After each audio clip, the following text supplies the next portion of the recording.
O noticiário é incessante sobre corrupção.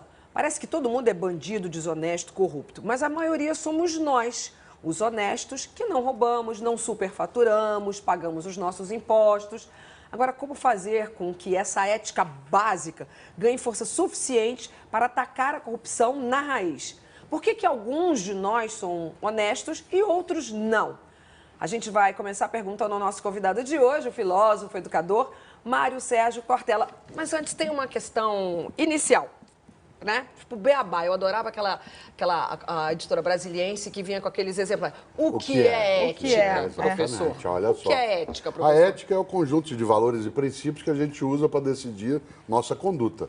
A vida, como nós somos livres, nos coloca 3 perguntas. Quero, posso, devo. Há coisas que eu quero, mas não posso, coisas que eu posso, mas não devo, coisas que eu devo, mas não quero. Como é que é? Isso significa Tem que anotar que essa a frase. ética, olha só, a ética são os meus princípios para decidir se aquilo que eu quero é aquilo que eu posso e aquilo que eu devo. Há pessoas que, porque querem e podem, acham que devem. Há coisas que eu posso, mas não devo. É lógico. Por isso a ética é, acima de tudo, escolha. Quando você pergunta, na abertura do programa, por que algumas pessoas são de um modo e outras são de outro, porque elas fazem escolhas diferentes. Nessa hora, só para te dar um exemplo, eu não acho que a ocasião faz o ladrão. A ocasião apenas o revela. É verdade. A decisão de ser ladrão ou não é a anterior à ocasião. Milhares de pessoas todos os dias no nosso país se deparam com a ocasião do deslize e não deslizam. Pagam a conta, têm dificuldade, sofrem privação, mas não degeneram. Nessa hora, ética é escolha. Eu posso escolher na vida o malefício ou o benefício. Você sabe disso, nós somos capazes de sermos anjos ou demônios. Eu sou capaz, por exemplo, quando eu era criança, de ir na escola, meu irmão vinha correndo e eu o ajudava. Mas também eu mesmo era capaz, de, quando ele passava correndo ao meu lado, colocar o pé para ele tropeçar. Claro. Eu sou capaz de dizer para minha mulher que eu a amo, mas sou capaz também de pegá-la firme numa coisa que eu sei que eu vou machucá-la. Por isso é escolha, sempre é escolha. Por isso ética não é cosmética.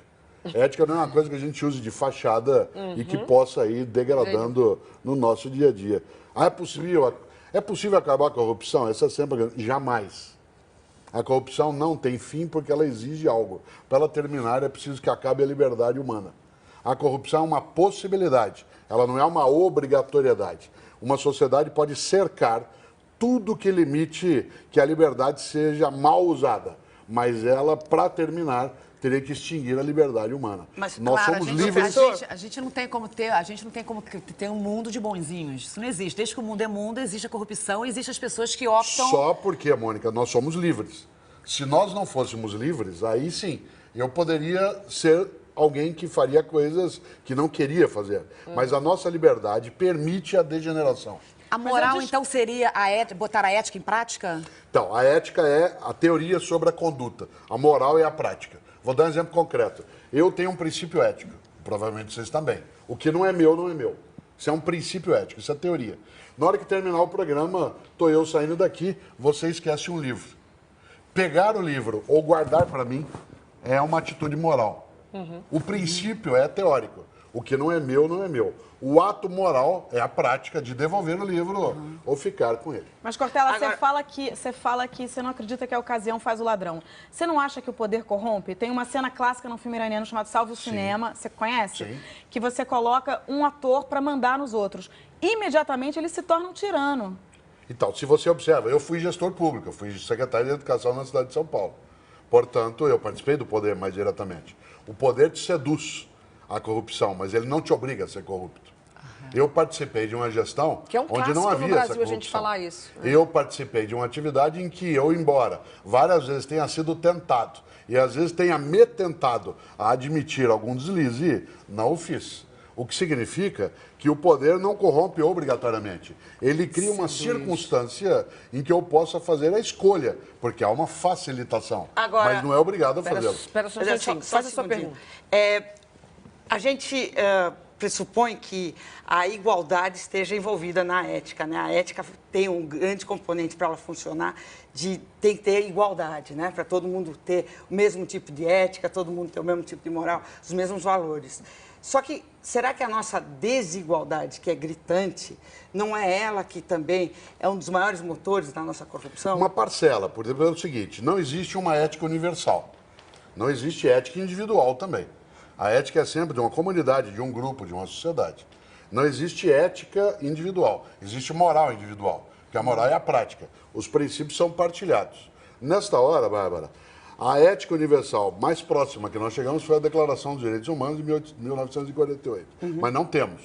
Se você observar, a desigualdade econômico-social, ela pode favorecer circunstâncias em que a pessoa seria impelida para poder ficar numa condição melhor ao delito. Mas não é assim. Ah, eu discordo. Nós temos, por exemplo, a pobreza como não sendo motora, né, de fratura ética. Há muita gente que é absolutamente decente, vamos usar a palavra antiga, é pobre, mas é limpinho.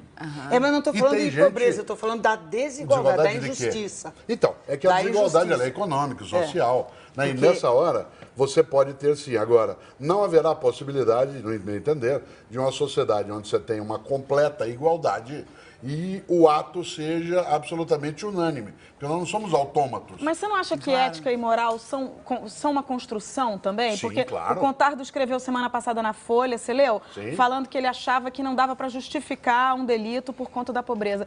Se uma pessoa não teve absolutamente nada na vida, se com 10 anos ela foi abandonada, ela não tinha o que comer, ela não estudou, se ela tinha uma dor, ela não tinha um remédio, essa pessoa, ela tem instrumentos para decidir? O que o Contardo escreve, Contardo Caligari, escreve sempre muito bem, é que a pobreza pode explicar, mas ela não pode justificar. Justificar, Maria, você sabe, significa tornar justo.